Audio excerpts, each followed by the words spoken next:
How do you react to slow learners? Kahit gaano tayo katalino o kahit gaano tayo kawalan ng katalinuhan, laging merong mas less matalino pa rin kaysa sa atin. Paano po kayo nagre-react sa mga taong ang linaw na ng sinabi nyo, hindi pa rin naintindihan? O akala niya, naintindihan niya, tapos malalaman nyo lang hindi naintindihan dahil nagkamali na. How to react to people who cannot understand anything, and yet sila pa kumisan yung galit? How do you keep repeating, forgiving people who keep repeating the same mistakes? Nagagalit ba kayo? Sinisigawan nyo ba? Iniinsulto nyo ba? Yung mga taong parang less intelligent than you are? How do you comprehend people who cannot comprehend you? At yan po ang ating pag-aaral ngayon, pinamaganda nating HA, mamaya nang ibig sabihin nun, how to deal with bubings. Kasi marami talagang bubing sa buhay. Pero how do you deal with that? Especially kung ikaw yung bubing. Paano kaya yon? Dear God, thank you that you're intelligent, and we thank you that we can learn something from you every day. Right now, may you bless everyone through wisdom that comes from your word. May your mercies abound in our lives, restore our health, our energy, teach us to submit to your will. And right now, we ask you to be our speaker.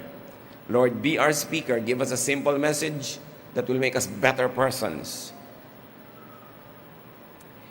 Teach us, Lord, also to be more intelligent so that people will not be impatient with us. May your wisdom abound. Be the speaker, O God. Use your servant only as your instrument. In the name of Jesus, your Son, we pray with thanksgiving. How to deal with bubings. Matthew 15, 10 to 20. I'll be reading from the New International Version. Jesus called the crowd to him and said, "Listen and understand. What goes into a man's mouth does not make him unclean, but what comes out of his mouth, that is what makes him unclean." Then the disciples came to him and asked, "Do you know that the Pharisees were offended when they heard this?" He replied, "Every plant that my heavenly Father has not planted will be pulled up by the roots. Leave them. They are blind guides. If a blind man leads a blind man, both will fall into a pit." Peter said, "Explain the parable to us." Then Jesus answers in verse 16, "Are you still so dull?" Jesus asked them, "Don't you see that whatever enters the mouth goes into the stomach, then out of the body? But the things that come out of the mouth come from the heart, and these make a man unclean. For out of the heart come evil thoughts, murder, adultery, sexual immorality, theft, false testimony, slander. These are what make a man unclean, but eating with unwashed hands does not make him unclean." So dyan ang galing yung title natin sa Lord na sinabi ni Lord na kay Peter, "Are you still so dull?" Paano nyo tatagalogin yun? Many Christians feel offended with the word bubing, but the word exists because the idea exists. And there are some people, by the standards of others, to be less than intelligent as they should. Now, our lesson now is not about dietary laws. It's not about teachings of Jesus on what is unclean. Our lesson today is how to deal with the dull, those who do not and cannot understand, that we lovingly and jokingly call bubing. How do you deal with that? And I want you to think of people now that you consider to be less intelligent than you. Siguro mga taong lagi nyo napapagalitan, nasisinghalan nyo dahil hindi ka naintindihan, etc., etc. No one, you understand those who lack understanding. Ikaw pala yung marunong, di ikaw yung umunawa. So you understand, you do the understanding. Ikaw pala yung amo, may tauhan ka, pinapasweldo mo, the presumption is mas marami kang alam. Therefore, huwag kang magalit kung hindi kanya kasing talino. Matakot ka kung mas matalino siya sa'yo. So pasalamat ka, mas matalino ka sa kanya. Huwag ka nalang magalit. Luke 12:48. From everyone who has been given much, much will be demanded. And from the one who has been entrusted with much, much more will be asked. So kung sino binigyan ng mas maraming talino, mas maraming hahanapin sa kanya ang Diyos. At i-apply mo yung katalinuhan mo sa pag-unawa ng hindi mo kasing talino. Apply this to your understanding and overflowing intelligence. That if you consider yourself so bright, then be charitable, be kind to the less bright. More understanding of others is expected from the more intelligent. Hindi bagay sa matalino na nagagalit sa bubing, kasi bubing na rin siya pag ginawa niya yun. Dapat mas naunawa mo. Sino pa ba mag-a-adjust? Help and make yourself understand the dull, the so-called dull. Think and say, kasi hindi abot. Gano'n na lang. Sobrang mataas yung ideya mo para sa mababa. Sobrang malayo o malawak para sa maiksi ang kamay. Romans 15:1, we who are strong ought to bear with the failings of the weak and not to please ourselves. Kaya ang complete title natin, Hindi Abot. Yun yung HA, no? How to deal with bubings. Hindi nila abot eh. Abot mo pala. So, gawin itong explanation. Tuwing may hindi ka maintindihan na tao, bakit hindi makaintindi? Sabihin mo, yun, hindi abot. Gawin mo itong motto for understanding others. Gawin itong expression para hindi ka magalit lagi. Sabi, ay, hindi kasi abot ni Bining ang ideya. Para huwag ka lagi mainis. At huwag ka ma-high blood. Ang sasabihin mo, HA. Which means, tandaan nyo yung title. Ang dami nyong paggagamitan yan. Biyanan nyo, for instance. Di ba? Asawa mo, hindi abot. Buti na lang abot ka niya. Di ba? Pero yung ideya mo, hindi niya maabot, hayaan mo na. Anak mo kuminsan, o nanay mo, magulang mo, empleyado mo, kung ikaw may mga empleyado, hindi abot. What do? Bring the cookies to the lower shelves. Ang daming shelves, nandun yung cookies sa taas, hindi niya maabot, edi ibaba mo para maabot niya. Simplify. Explain more clearly, more slowly, more simply, more patiently, more sympathetically, and more lovingly. Di ba dapat mahalin mo yung kulang ang karunungan? Hindi naman kasalanan na kulang ang karunungan ng tao. In fact, they're inadequate, they're handicapped. What is the Christian response to that? Love. Consider the man who lacked understanding but tried very hard. So Mark 10:21, Jesus looked at him and loved him. Trying hard pero hindi pa rin niya naabot. Yung mapagmahal na mata ni Lord, hinagod siya ng tingin. At sabi siguro ni Lord, hindi abot. Kawawa naman. Then Jesus proceeded to explain further. Magbigay ka ng example sa iyong paliwanag, illustration. Use metaphor from daily life like Jesus did. But do not be angry. Do not be aggressive. Do not be violent. To the point na binatukan mo na dahil hindi ka maintindihan. Sinapak mo na dahil kaya mo. It is a misuse of power, of strength. Sinigawan mo na kasi hindi ka maintindihan, kasi kaya mo sigawan. Di ba? Mali yun. Pinapahiram ka ng Panginoon ang pagkakapangyarihan para maging loving ka. Hindi para maging abusive and aggressive. How else do you deal with the dull? Repeat. Keep repeating your instruction, your explanation, and illustration. Kasi may mga tao talaga, after 5 repeats pa lang nila masisimulang mayunawaan. And then test if you are understood. Ask questions. Bumili ka ng ganitong A. Pag walang A, bilhin mo B. Pag walang B, bilhin mo C. O anong uunahin mong bilhin? A. Pag walang A, ano? Hindi C, B. Di ba? Uulitin mo para malinaw. Kasi yung maliit ang pag-iisip, akala niya, naintindihan na niya. Hindi pala. Ask for a repetition of your message. Lalo kung may history yung tao na yon na laging mali ang ginagawa niya. Tiyakin. Teach and equip. Just like Jesus would do. Give people tools to understand and express ideas. I-model mo. I-display mo. I-exhibit mo, i-demonstrate mo. Show examples like Jesus did. Then encourage people to ask questions, to clarify. Hindi ka dapat parang poon na hindi pwedeng tanungin, na hindi na naiintindihan, nervyos na siya, lumakad na, nanguhula na lang, kasi natatakot magtanong. So you encourage. May question ka ba? Naintindihan mo ba? Pero huwag niyo itatanong yung naintindihan mo ba dahil akala niya naintindihan na niya. Sabi niyo, opo. Yung pala hindi. So, give more exploratory questions. More diagnostic questions.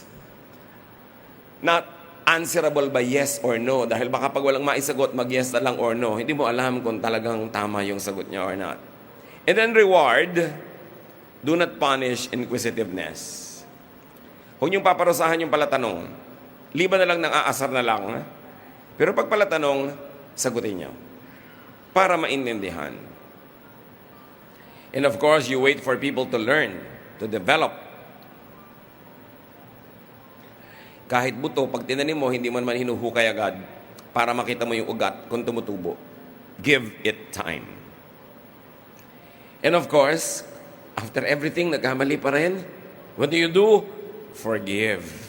When people commit mistakes because of lack of understanding. Kanya-kanya lang naman tayong turns sa maging bubing eh. Kumisan ang tali-talino mo sa school pero bubing ka sa love life. Ang tali-talino mo sa negosyo pero bubing ka halimbawa sa ganitong bagay. Kanya-kanya lang tayo ng katalinuhan at kanya-kanya tayo ng kahinaan sa ating isip. Yung iba sobra lang na-highlight yung kapurulan nila kasi wala silang chance or opportunity na ipakita kung saan sila magaling. Buong kalupitan na silang na-assign ng buhay sa isang lugar na hindi na nila maipakita yung ningning nila dahil nadaganan na sila ng nadaganan at natapakan doon. But everybody is bright. Why? Because God gives everybody spiritual gifts. Yung iba, wala lang chance. So kung meron kayong opportunity na palagay kayo sa trabaho, sa role, sa lugar na yung galing nyo ang lumalabas, pasalamat kayo sa Diyos. Yung iba, hindi lang nakakaroon ng ganung pagkakataon. Ignorance, even dullness, is not even a sin. So, hindi dapat ikagalit yan. So, sa mga dull, mapupurol mga bubing na laging napapagalitan, namumultahan, nasa salary deduction, napaparusahan, anong gagawin nyo? Huwag kayong magalit. Mag-aral. Makinig ng mabuti. Magtanong. Huwag akalaing alam mo o naintindihan mo na. Lalo 3 beses ka nang napapagalitan, makahalata ka. Siguro akala ko lang, alam ko na, pero hindi pala. Ba't ako napapagalitan? So, imbes magalit ka sa nagagalit sa'yo, ba't di mo lang ituwid yung mali mo? Why don't you learn? Alam nyo, meron tayong isa ring masamang bisyo. Nagagalit tayo sa nagtutuwid sa atin. Samantalang dapat magbayad tayo. Pero matuturuan ka ng libre. Ang mga magagaling, binabayaran para magturo. Tapos tinuturuan ka, magagalit ka. Kahit ka mapagalitan, kumali ka naman talaga eh. Kung yun ang mga kailangan para ka magising at matuto, learn. Huwag niyong pe-personalin pag mali kayo at napagalitan kayo. Sabihin niyo, pag napagalitan kayo, di ba pag hindi makaintindi, ano sasabihin niyo? Hindi abot. Pag ikaw ang napagalitan, dahil hindi mo abot, ano sasabihin mo? Dapat lang. Huwag ka magalit, nagkamali ka eh. Lalo merong nabasag, may nasira, may nawasak, may magiging gastos, may nahirapan, may napahamak. Kung may namatay pa, sasabihin mo, dapat lang akong pagalitan kasi mali. And then, learn. Walang mararating yung mga taong proud na lagi nagagalit pag napapagalitan din. Nagdadabog. Magiging bayolente. Kuminsan may mga tauhan ka, napagalitan mo, may pagtulog ka, sinaksak ka pa. Hindi ganun. Dahil sa mga, bakit ako pinagalitan? Mahirap yatang magalit. Mahirap sumigaw. Mahirap, nakakapagod magalit. So ba't siya nagpagod para ako pagalitan? Siguro naman dahil may mali ako. Dahil ba't siya magpapagod ng walang dahilan? Baguhin po natin yung attitude natin. At kung hindi talaga naintindihan, huwag magkunwaring nalinawan mo. Hindi nakakaya magtanong, hindi ko po naintindihan, pakiulit po. Pwede po ba French? Kasi hindi mo yan maintindihan, Tagalog, o Cebuano. Ipaliwanag sa'yo. So, sa mga laging napapagalitan, anong dapat niyong gawin? Patawarin ng mga sobrang matalino. Hindi lang yung matalino ang nagpapatawad. Yun ding napapagalitan. Patawarin na yung teacher mo, o yung amo mo, o yung superior mo. Kasi, kaya naman siya nagalit dahil di sa'yo. Alam namang wala kang ginagawa, bigla siyang nagalit. Siyempre, may dahilan. Kaya patawarin na rin siya. Kung hindi mo naman ginawa yung mali na yun, hindi rin siya magagalit. Ang sobrang katalinuhan, to the point na hindi na maintindihan ang hindi kapwa matalino o hindi ka na maintindihan ng hindi kapwa matalino, isang uri na rin yun ng kabubingan. So sobrang kang matalino, wala na makaintindi sa'yo, magbago-bago ka rin ng paraan. Kailangan ka mag-adjust. Why? Because adjustment and the capacity to adjust is really one great measure of true intelligence. Ang tunay na matalino nakaka-adjust. Hindi yung lagi hinihingi mo sila mag-adjust sa'yo. No. Patunayang matalino ka by adjusting to those who are less gifted. So sa mga slow learners, sabihin sa sarili, sa sobrang baba ng utak ko, at sa sobrang taas ng isip niya, hindi niya ako maabot, kawawa naman siya. Pwede niyo rin sabihin yun to make yourself feel good. Kaya di ba ganito talaga ginagawa ng iba? Alam mo, ang tali-talino niyan, baliw na. Tapos tawa na lahat yung bobing, baliw talaga siya. So sumaya sila. No? Kaya nilalait-lait natin yung matatalino. Sa No Limit Angere, mayroong isang super talinong karakter. Sino yun? Sa halagang 1,000 piso na ibibigay ng Lady in Yellow. Oh. Si Pilosofo Tasio. Di ba? Tawag nila si Baliw na Tasio, si Pilosofo Tasio. Tapos tinanong siya nung isang kabataan, ang tali-talino niyo po, bakit pinapayagan yung tawagin kayong baliw? Sabi niya kasi, nasasabi ko lahat ng gusto ko nang hindi ako nakukulong. Kung hindi nila iniisip na baliw ako, di matagal na ako nakulong sa mga pinagsasasabi ko. Sabi niya ganon. So, yung mga bobing pa ang nagsasabing si matalinong Tasyo ang baliw. So kung kayo man may nako-consider na baliw, di ba? Sipin nyo, baliw nga ba siya o ako ang baliw? Sino sa aming dalawa? Pinapadali kasi natin ang buhay. Lahat ng hindi natin nauunawa, tinatawag nating mali. Para maging komportable tayo kung sa anong niyayakap o kinakalong o sinusundan natin. Mali na lang yung iba, period. Pero hindi ganun ang taong naghahanap ng katotohanan. At hindi ganun ang taong palalayain ang katotohanan. Dapat handa tayong kilalanin natin mga kamangmangan para matilamsikan tayo ng liwanag ng buong may kapal. Kailangan magpakumbaba, kilalanin ang pagkakamali, ihingi ito ng tawad kung kailangan. At huwag tayo magalit sa nagtutuwid sa atin. Napakapalad ng may nagtutuwid. Yung mga bata na itinutuwid ng magulang, nagdadabog pa. Bakit po yung classmate ko walang nagtutuwid? Ulila yun eh. Gusto mo maging ulila? Heto, barilin mo ko nang maging ulila ka. Sino magpapakain sa'yo? Dapat, make our kids realize that they are privileged pag itinutuwid natin sila. Hindi yung akala mo susuyuin mo pa dahil napagalitan mo. But of course, kung lumabis ka kasi sa galit mo, eto na tuloy, ikaw pang nanunuyo sa ending. Samantalang tama ka naman magalit, mali lang yung pagdadala mo ng galit mo. Mukha na tuloy ikaw yung masama. Kaya dapat kinokontrol talaga yung emosyon. Kaya sa mga bubing, sabihin nyo sa matatalino, pinapatawad na kita. Di ba? Ang tali-talino mo, hindi ka bagay dito sa mundo. So pag hindi abot ng kapwa ang abot mo, sa halip na mainis, Pasalamat. Dahil mas blessed ka. Bili mo, naaabot mo yung hindi abot ng iba. Pasalamat ka, huwag maging mayabang. In fact, abutin mo para sa kanila. Hindi mo abot ang switch o ako na magbubukas ng ilaw. Hindi mo abot ang bote, ibababa ko na sa'yo. Hindi mo ko maintindihan, i-explain ko ng mas simple. Ibababa ko para sa'yo. Pag hindi abot ang abot mo, iabot mo pa sa kanila. Malaki ang hinihinging pananagutan sa binibigyan ng Panginoon ng mga maraming pagpapala.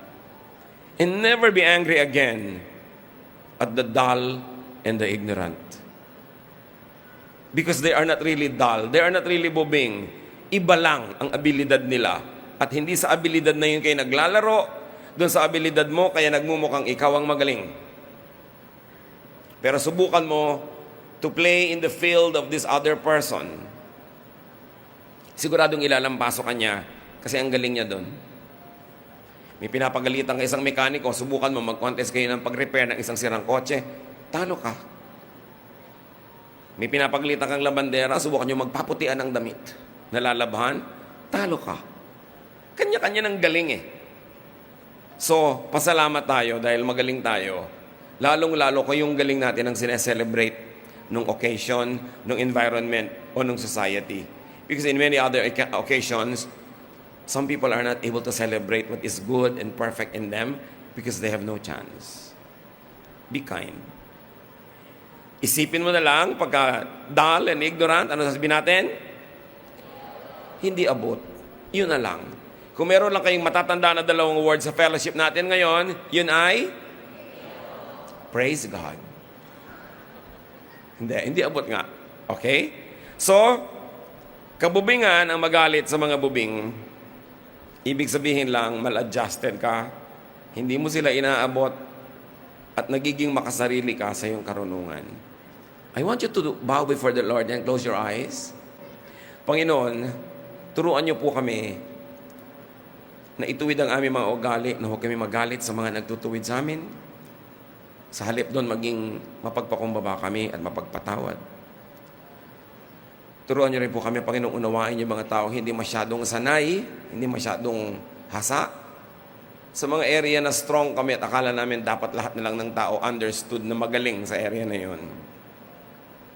Salamat po sa karunungan na binibigay niyo sa amin. Salamat sa sharpness that many of us enjoy in various fields. But teach us to be sensitive to those who are less sharp. To those whose talents are not celebrated by this world. To those whose talents are not paid well, but they are talented nevertheless. And teach us, Lord, to be just, to be kind, to be good. At sa susunod na kami matutuksong magalit, unawain na lang namin, hindi abot. At ang aming sisihin ay aming sarili na hindi namin naipaliwanag ng mabuti. Ang aming sisihin ay aming pamamaraan ng pagtuturo na maaring kulang. At turuan niyo kami, Panginoon, na lalong maging mapagkupkop, mapagmahal, doon sa mga hindi masyadong gifted. Father, we commit to you ourselves. Forgive us for the abuses we have heaped on others. And teach us to be more loving, more kind, more open. Pagbulay-bulayan natin sumandali habang patuloy tayong nakayuko sa presensya ng Diyos kung ano ang kahulugan ng maikling mensahe na ito sa inyong personal na buhay.